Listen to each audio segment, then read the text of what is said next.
Special Assessments 101. This is your host, Pablo, and that is today's episode of CivicMic, the podcast.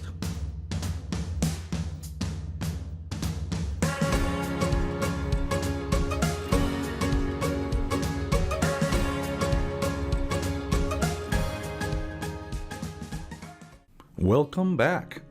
In our previous episode, we introduced special financing districts. Special financing districts are used by local agencies to fund the construction, maintenance, and servicing of public improvements.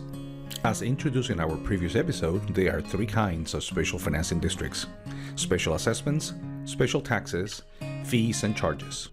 In this episode, we will expand on special assessments. Special assessments come in many flavors.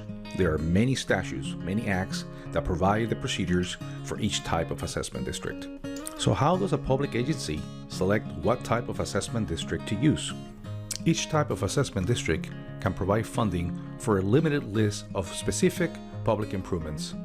The public agency must first determine what public improvements need to be funded to determine what type of assessment district will be used. For example, if the desired improvements are in a business district, there is a specific assessment district statute that provides procedures for a property business improvement district. Landscaping, lighting, parks, and recreational facilities require a different type of assessment district. Capital improvements that require debt issuance also need a separate type of assessment district. Because each project may require a different type of assessment district, you might find many assessment districts on your property tax bill. However, all types of assessment districts have a couple of things in common. Number one, the improvements must confer special benefit. For example, street lighting confers a safety benefit to the properties around that street light. However, that same street light confers a benefit to the public at large. In this case, non-residents driving through.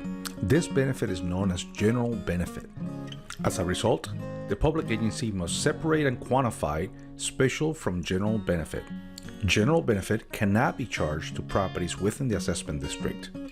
Properties being charged the assessment pay only for special benefit received.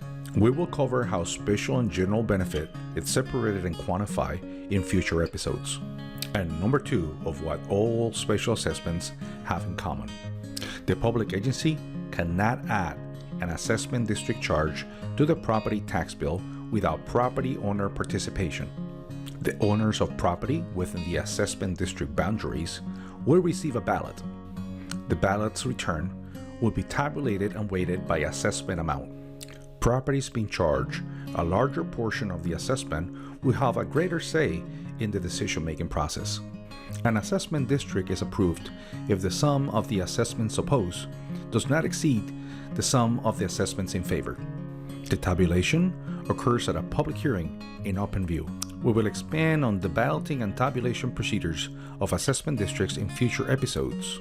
In the meantime, remember, assessment districts come in many flavors. They must confer and only charge for a special benefit received. And lastly, they must be approved by the property owners through a ballot.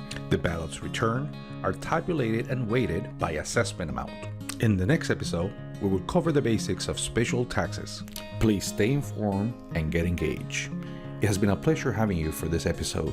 Please share with your neighbors and friends, and don't forget to subscribe. Have a great day. This is your host, Pablo. Until the next episode of CivicMic, the podcast.